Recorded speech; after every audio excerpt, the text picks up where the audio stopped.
Indonesia Nomor 28 Tahun 2007, pajak adalah kontribusi wajib kepada negara yang diutang oleh orang pribadi atau badan yang bersifat biasa berdasarkan undang-undang, dengan tidak mendapatkan imbalan secara langsung dan digunakan untuk keperluan negara bagi sebesar-besarnya kemampuan rakyat.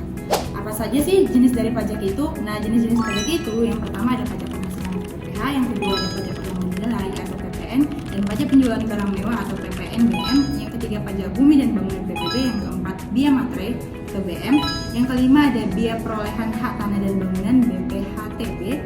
Nah, di sini kita akan membahas pajak penghasilan pasal 23 atau 26 atas bunga. Jadi pajak penghasilan itu ialah pajak yang dikenakan terhadap penghasilan yang diterima atau diperoleh wajib pajak baik orang pribadi maupun badan dalam satu tahun pajak. Nah, menurut Undang-Undang Nomor 36 Tahun 2008 tentang pajak penghasilan, PPh pasal 23 adalah pajak yang dipotong atas penghasilan diterima atau diperoleh wajib pajak dalam negeri, orang pribadi atau badan, dan bentuk usaha tetap yang berasal dari modal, penyerahan jasa, atau penyelenggaraan kegiatan selain yang dipotong PPh pasal 21. Apa sih dasar hukum pajak penghasilan pasal 23 atas bunga? Dasar hukum mengacu pada yang pertama yaitu Undang-Undang Pajak Penghasilan pasal 23.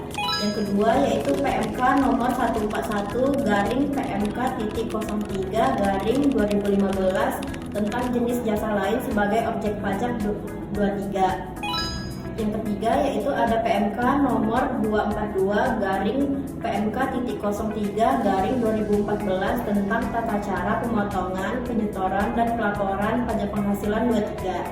Sementara pajak penghasilan pasal 26 adalah pajak yang dikenakan atas penghasilan yang diterima wajib pajak luar negeri dari Indonesia. Dasar hukumnya yaitu mengacu pada yang pertama yaitu ada Undang-Undang Pajak Penghasilan pasal 26. Yang kedua ada PMK nomor 141/PMK.03/2015. Yang ketiga yaitu adalah ketentuan persetujuan penghindaran pajak berganda atau P3B jika berlaku. Selanjutnya, objek pajak PPh 23 dan objek pajak PPh 26 atas bunga. Perbedaannya sendiri itu ada di subjek pajaknya. Nah, untuk objek pajak PPh 23 itu untuk subjek di dalam wajib pajak dalam negeri atau bentuk usaha tetap. Sedangkan objek pajak PPh 26 itu berlaku untuk subjek wajib pajak luar negeri atau usaha yang tidak dijalankan di Indonesia. Nah, untuk objek pajak PPh 23 sendiri itu ada 3. Yang pertama, bunga atas pinjaman atau kredit. Yang kedua, bunga atas deposito atau tabungan yang dibayar selain lembaga perbankan. Nah, kemudian yang terakhir, bunga obligasi yang dibayar selain bank. Kemudian ada objek pajak PPh 26 itu juga ada 3. Yang pertama, bunga pinjaman dari wajib pajak dalam negeri kepada wajib pajak luar negeri. Yang kedua, bunga obligasi yang dibayarkan kepada wajib pajak luar negeri. Dan yang terakhir, yang ketiga, yaitu bunga atas deposito yang diterima wajib pajak luar negeri.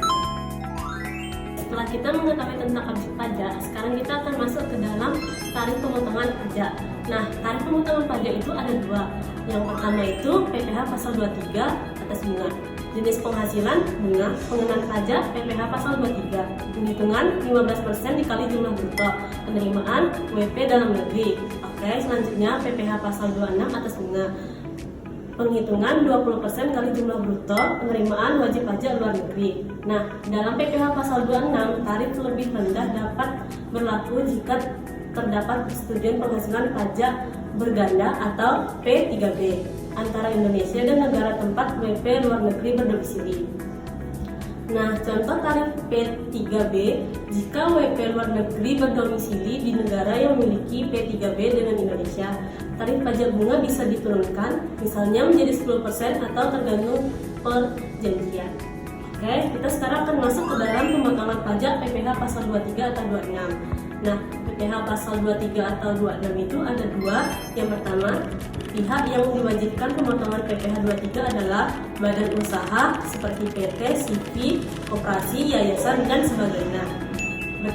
Bendahara pemerintah, wajib pajak yang ditunjuk untuk pemotongan pajak. Selanjutnya, pihak yang diwajibkan memotong PPh 26 adalah WP dan yang melakukan pembayaran penghasilan berupa bunga kepada wajib pajak luar negeri. Selanjutnya, contoh perhitungan PPh pasal 23 dan PPh pasal 26 atas bunga. Yang pertama, perhitungan PPh pasal 23. Contoh kasus, PT Properti Jaya meminjam uang kepada PT Happy Dental Clinic sebesar 1 miliar. Atas pinjaman tersebut, PT Happy Dental Clinic memperoleh jasa atas bunga sebesar 5% per bulan. PT Properti Jaya memotong PPh pasal 23 sebagai berikut. Yang pertama, perhitungan pembayaran bunga sebesar 1 miliar dikali 5% sama dengan 50 juta. Dan perhitungan yang kedua, PPh pasal 23 atas bunga dengan tarif 15% dikali 50 juta sama dengan 7.500.000. Dengan catatan, PT Properti Jaya harus menyetor PPh 23 sebesar 7.500.000 ke kas negara. Dan PT Happy Dental Clinic hanya menerima bunga sebesar 50 juta dikurang 7.500.000 sama dengan 42.500.000. Selanjutnya yang kedua, perhitungan PPh pasal 26.